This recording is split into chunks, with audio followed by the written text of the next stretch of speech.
Erick Thohir, Ketua PSSI sekaligus Menteri BUMN, memberikan peringatan keras kepada seluruh insan sepak bola Indonesia untuk tidak cepat berpuas diri setelah melihat langkah revolusioner yang diambil Vietnam dalam hal naturalisasi pemain. Pasar transfer memanas, Jai Itzes makin laris dengan minat dari 4 klub Serie A. Siapa yang paling serius dapatkan sang kapten? Derby panas Indonesia versus Malaysia U23. Gelora Bung Karno siap jadi neraka bagi Harimau Malaya. Sebelum kita lanjut, aku mau ingetin kalau belum subscribe, yuk subscribe dulu channel ini biar selalu dapat info video terbaru seputar Timnas Indonesia. Perubahan Undang-Undang Kewarganegaraan Vietnam yang baru yang akan berlaku mulai 1 Juli 2025 mempermudah syarat bagi diaspora Vietnam di seluruh dunia untuk memperoleh paspor Vietnam tanpa harus tinggal di negara tersebut atau menguasai bahasa resminya, sekaligus memperbolehkan mereka mempertahankan kewarganegaraan asal. Langkah ini diambil setelah Vietnam mengalami kekalahan beruntun dari Timnas Indonesia dalam 3 pertandingan terakhir di Piala Asia 2023 dan kualifikasi Piala Dunia 2026, serta dihajar Malaysia 4-0 di kualifikasi Piala Asia 2027. Erick Thohir menilai langkah Vietnam ini sangat rasional dan berpotensi mengubah peta kekuatan sepak bola Asia Tenggara, mengingat diaspora Vietnam tersebar luas di negara-negara maju seperti Amerika Serikat dan Australia yang bisa memberikan dampak instan bagi kualitas Timnas Vietnam. Dia menegaskan bahwa jika PSSI, Timnas Indonesia dan pemerintah lengah dan tidak segera mengambil langkah serius dalam program jangka pendek maupun panjang, maka Indonesia bisa kembali tertinggal, baik di sepak bola putra maupun putri. Kita harus terus bergerak, tidak boleh berpuas diri. Jika tidak, revolusi Vietnam ini akan membuat kita tersusul, tegasnya.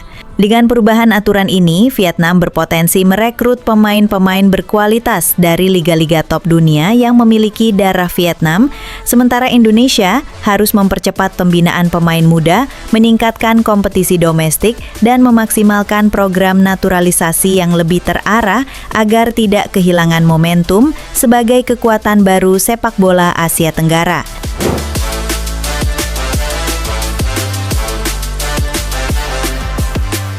Jai Itzes, kapten Timnas Indonesia sekaligus bek tengah Venezia, semakin menjadi incaran klub-klub Serie A di bursa transfer musim panas 2025 ini.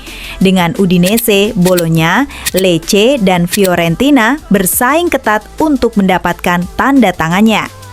Media Italia La Gazzetta dello Sport mengungkapkan bahwa Lecce tertarik merekrut Itzes sebagai pengganti Chialonda Gaspar, bek asal Angola yang mungkin hengkang setelah tampil 26 kali musim lalu.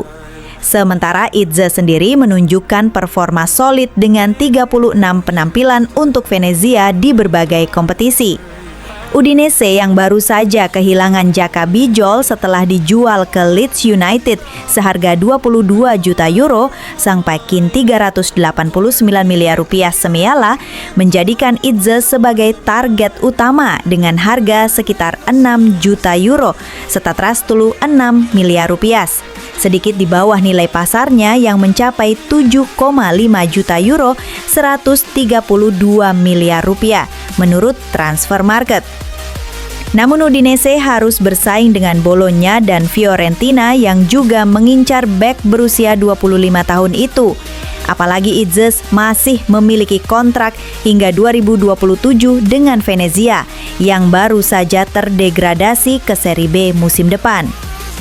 Messaggero Veneto melaporkan bahwa manajemen Udinese sudah menyiapkan strategi untuk mendatangkan Itzes. Tapi persaingan dengan klub-klub lain semakin ketat, terutama setelah Bologna dan Fiorentina masuk dalam perburuan. Dengan potensi besar dan pengalaman di Serie A, Itzes menjadi salah satu pemain paling diminati musim ini, dan keputusannya bisa menjadi langkah besar bagi karirnya di level Eropa maupun bagi Timnas Indonesia. Jadi menurut kalian, kemana sebaiknya Jai Itzes pindah? Udinese, Bologna, Lecce, atau Fiorentina?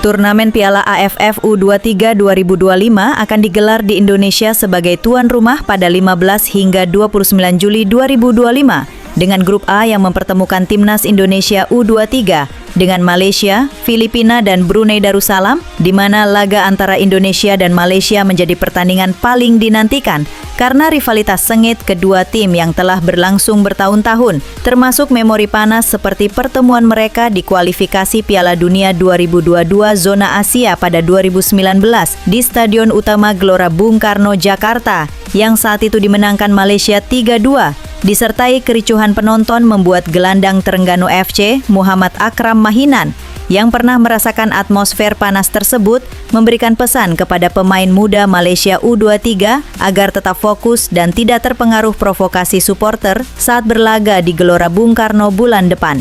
Dengan menekankan bahwa aparat keamanan Indonesia telah berkomitmen menjaga kondusivitas pertandingan, sementara Federasi Sepak Bola Malaysia (FAM) juga telah mendapat jaminan keamanan penuh dari PSSI, sehingga pelatih Nafuzi Zain dan skuad Harimau Muda bisa berkonsentrasi penuh pada kompetisi, di mana mereka akan menghadapi Filipina U23 pada laga pembuka 15 Juli, lalu Brunei Darussalam U23 18 Juli sebelum bertemu Indonesia U23 pada 21 Juli dalam upaya memperbaiki prestasi mereka di edisi sebelumnya yang hanya finish keempat sementara Indonesia menjadi runner-up, menambah tensi persaingan yang pasti akan memicu atmosfer panas di GBK nanti. Gimana menurut kalian? Apakah timnas Indonesia U23 bisa menghancurkan mental Malaysia di depan puluhan ribu supporter di Gelora Bung Karno? Jangan lupa tulis pendapat kalian di kolom komentar bawah ini. Terima kasih dan sampai jumpa.